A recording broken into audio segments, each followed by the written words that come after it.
الگو کی ایک بوڑھی خالہ بیوہ خالہ تھی،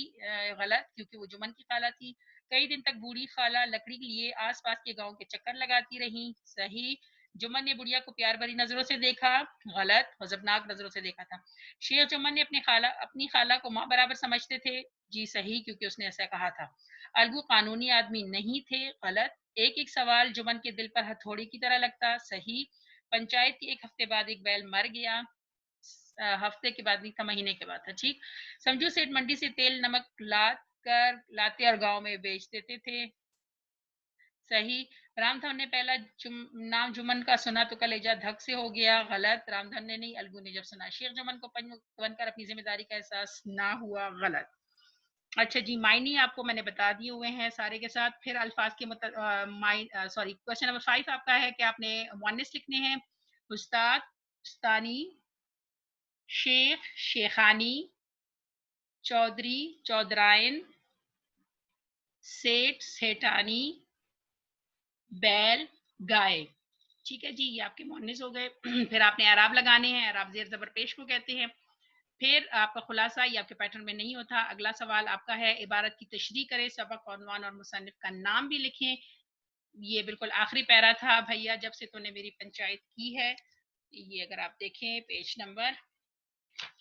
42 پر آپ کے جو ہے یہ یہاں سے کہ بھیا جب سے تم نے میری پنچایت کی ہے، میں دل سے تمہارا دشمن تھا، مگر آج مجھے معلوم ہوا کہ پنچایت کی مسند پر بیٹھ کر نہ کوئی دوست ہوتا ہے اور نہ دشمن، انصاف کسی سے کچھ نہیں سوچتا، یہاں تک اس کی جو ہے یہ آپ نے کرنا ہے، اچھا صاحب آخر تک، ٹھیک ہے جی۔ پھر آپ کے ہیں جی محاورات، اور محاورات میں سبز باغ دکھانا اس کا مطلب ہے دھوکہ دینا، تو اس کا صحیح جو جملہ ہے وہ یہ ہے کہ سیاسی لوگ سبز باغ دکھا کر عوام کو لوٹتے، یعنی دھوکہ دے کر۔ زخم پر نمک چھڑکنا، اس کا مطلب ہے تکلیف میں مزید اضافہ کرنا، اس میں بے جو ہے وہ صحیح ہے، آپ میرے زخم پر نمک چھڑکنے کے بجائے میری مدد کریں۔ نمبر تیسرا جو ہے وہ بغلے جھانکنا، یہ بھی محاورہ ہے، اس کا مطلب ہے چھپنے کی کوشش کرنا یا ادھر ادھر ہونا، تو یہ اس کا جو ہے الف ٹھیک ہوگا، انصب میرے سوال پر بغلے جھانکنے لگا، ٹھیک ہے، اس میں جو ہے اس کے یہ جملے جو ہیں وہ صحیح بنتے ہیں۔ اچھا جی، آپ نے افسانے کا تعارف آپ کو میں نے پہلے ہی بتا دیا تھا، یہ افسانہ ہے منشی پریم چند کا، پنچایت منشی پریم چند کا افسانہ ہے۔ افسانہ ایسی کہانی کو کہتے ہیں جس میں زندگی کے کسی ایک واقعے، پہلو یا کردار کو پیش کیا جاتا ہے، اس لیے اختصار، وحدت تاثر اور جامعیت اس کی بنیادی صفات ہے، یعنی ایک تو یہ مختصر ہوتا ہے، چھوٹا سا ہوتا ہے، دوسرا اس میں ایک ہی بات جو ہے وحدت تاثر، یعنی ایک ہی تاثر جو ہے وہ شروع سے آخر تک قائم رہتا ہے، اور جامعیت یعنی یہ مکمل کہانی ہوتی ہے۔ تو آپ افسانے کا یہ تعارف جو ہے یہ بھی آپ اچھی طرح یاد کریں گے، کیونکہ افسانے کا سوال جو ہے افسانے کے متعلق، یعنی افسانے کا تعارف لکھیں یا افسانے کسے کہتے ہیں، سوال جو ہے وہ آپ کی پیپر میں آ سکتا ہے۔ اس کے علاوہ ہمارے پاس خط کا تعارف ہے، ہم سب دوسروں سے، کیونکہ خط جو ہے وہ بھی آپ کے پیٹرن میں شامل ہے، تو اس لیے یہاں پہ خط کا تعارف بھی آپ کو بتایا ہوا ہے کہ اچھا خط کیا ہوتا ہے۔ ہم سب دوسروں سے کچھ بات کہنا چاہتے ہیں، اپنے خیالات، اپنے حالات اور اپنے جذبات میں دوسروں کو شریک کرنے کے خواہش مند رہتے ہیں، اگر اس خواہش کی تکمیل لکھ کر کی جائے تو اسے خط نویسی کہا جاتا ہے۔ خط دو قسم کے ہوتے ہیں، رسمی اور غیر رسمی، یہ آپ انڈرلائن کر لیں، MCQs میں آ سکتا ہے۔ پھر رسمی خط کیا ہے؟ رسمی خط وہ خط ہوتے ہیں جو کسی صاحب اختیار کو بھیجے جاتے ہیں اور ان میں عام طور پر اپنے حالات اور مسائل سے اسے آگاہ کیا جاتا ہے، اور ان مسائل کے حل کے لیے ایک طرح سے درخواست کی جاتی ہے، اس لیے رسمی خط اور درخواست میں کوئی زیادہ فرق نہیں ہوتا۔ اخبارات کے مدیروں کو لکھے گئے خطوط بھی رسمی خطوط کہلاتے ہیں، ٹھیک ہے جی، آپ سے اس کے حوالے سے پوچھا جا سکتا ہے۔ پھر غیر رسمی خط کیا ہوتے ہیں؟ وہ خط جو اپنے دوستوں، عزیزوں، والدین اور بے تکلف جاننے والوں کو بھیجے جاتے ہیں، چونکہ ان خطوط میں اپنے جذبات اور خیالات کا بے ساختہ ذکر ہوتا ہے، اس لیے انہیں عادی ملاقات بھی کہا جا سکتا ہے۔ یہ آپ سے MCQ اسی طرح بھی آ سکتا ہے کہ ڈیش خط کو عادی ملاقات کہا جاتا ہے، تو وہ رسمی ہے یا غیر رسمی؟ وہ ہے غیر رسمی، ٹھیک ہے جی۔ پھر اس کے علاوہ آپ کے پاس آپ کو دیے ہوئے ہیں کہ خط کے جو ہے کتنے حصے ہوتے ہیں؟ خط کے 6 حصے ہوتے ہیں، یہ بھی آپ کے MCQs میں آ سکتا ہے۔ کون کون سے حصے ہوتے ہیں؟ مقام روانگی اور تاریخ، نمبر 2 القاب و آداب، پھر خط کا مضمون، اختتام مکتوب، مکتوب نگار کا خط، مکتوب الیہ کا